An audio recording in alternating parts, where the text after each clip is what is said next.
I've seen a lot of talk about a quote from Luke Smith during an interview conducted by IGN. He said, "The difficulty, certainly at the pinnacle level of the game, we've tried to make a much tougher game. That if you think of your weapons and items as a golf bag, we want you to look into your golf bag before you start an activity and go, oh, what should I bring to this? Because for some of those activities, you're going to be loadout locked once they start, which means you can't change." Now, for some reason, this has people up in arms and I can't quite place my finger as to why. It may simply be that people don't like change, and I understand that sentiment, so I'm going to break down each part of this quote and state my opinions on each part. So for the first part, he said, "The difficulty certainly at the pinnacle level of the game, we tried to make a much tougher game. If you go to Google and type in Destiny is too easy, you get countless results on forums, videos posted by YouTubers and other content creators, Reddit threads, Facebook posts, IGN posts, Forbes posts, you name it. There are countless instances of people complaining about how Destiny 1 was too easy, even mentioning the challenge modes and raids in general in some of the results I found. Which by my understanding is the pinnacle level of the game, the end game, the raids. But I don't see many people complaining about him saying that they made the game harder, so let's just move on to the second half of the quote. He said, "If you think of your weapons and items as a golf bag, we want you to look into your golf bag before you start an activity and go, oh, what should I bring to this? Because for some of those activities, you're going to be loadout locked once they start, which means you can't change." That right there, that quote, the loadout lock part, that has people losing their minds, going as far as reaching for other quotes such as, "We want you to be able to bring what you want to an activity, so if you want to bring 2 hand cannons, you can," and then comparing that loose quote to having locked loadouts and calling Bungie hypocrites.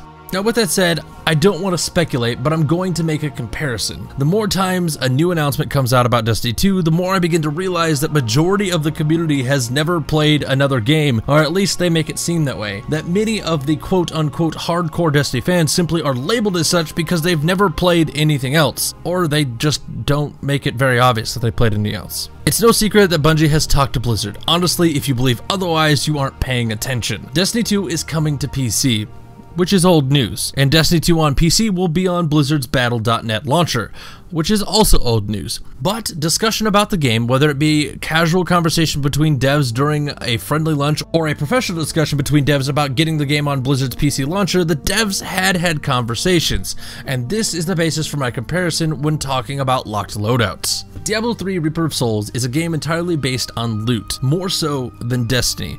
The game is about tinkering with items, changing them, tweaking them, constantly switching pieces of gear for others, switching up your builds, and trying out new loadouts. The endgame content in Diablo 3 is called rifts and greater rifts. Think of these like strikes. The normal Nephilim rifts have no restrictions. You can take your time, constantly switch out gear, change your build, even leave them, visit the town, and re-enter them without any penalty. Think of these as the Destiny equivalent of a Siva or heroic Siva strike. Then we have greater rifts. These are progressively harder, and you, the player, choose the difficulty, and these are designed to push your character to its limits. These are timed, giving you 50 minutes to complete them, dropping no loot during the rift itself, but upon completion and defeating the boss explodes with loot, and an NPC appears, allowing you to upgrade what is called legendary gems, based on the difficulty of the greater rift. For you Destiny players who have never played Diablo, imagine a greater rift is a nightfall strike, but you control the difficulty, and rewards are given based on performance. And after I've described that, it sounds like something you might want, right? What if I told you that these greater rifts are loadout locked? Does this change your opinion of directly from Luke Smith's quote where he said, before you start an activity and go, oh, what should I bring to this? Because some of those activities are going to be loadout locked once they start, which means you can't change. Does that change your opinion on the idea of locked loadouts? Now, I know most people that watch me don't think like this, but if you happen to stumble onto my channel and originally hated the idea, I hope after listening to me rant a little that they don't seem so bad, that locked loadouts don't seem that much of a different thing. It's not really that big a deal. And I also want to clarify that I'm not speculating that there'll be controllable difficulty in Destiny 2. I'm not speculating that there'll be something even remotely close to greater rifts in Destiny 2. I'm simply using it as a comparison and to show you guys that if I never told you that during a greater rift you were loadout locked, you would have never known. I really want the community, specifically the Destiny community, to stop looking at things at face value, and if anything, consider the positives that will come from a change to the game that we all are very passionate about. I don't expect someone to look at only the positives, but look not only at the negatives, because right now, I feel like a lot of the Destiny community is only looking at the negatives and not even looking for a positive at all.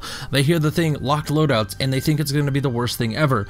For some reason, I feel like people honestly believe that there's going to be locked loadouts all the time, even though directly in the quote, he said some of the activities, meaning not all. And this goes as far as when we're talking about the locked perks. Gear is going to be quote-unquote stagnant, and the grind for gear is gone. I feel like people just look for a negative and that's what they stick with, and I hope that just this one little comparison that shows that other games have done locked loadouts for specific activities in the past, I feel like Destiny and the devs over at Bungie can do just as good. And like I said, you wouldn't have even known that locked loadouts were a thing in Greater Rifts if that wasn't the topic of the video.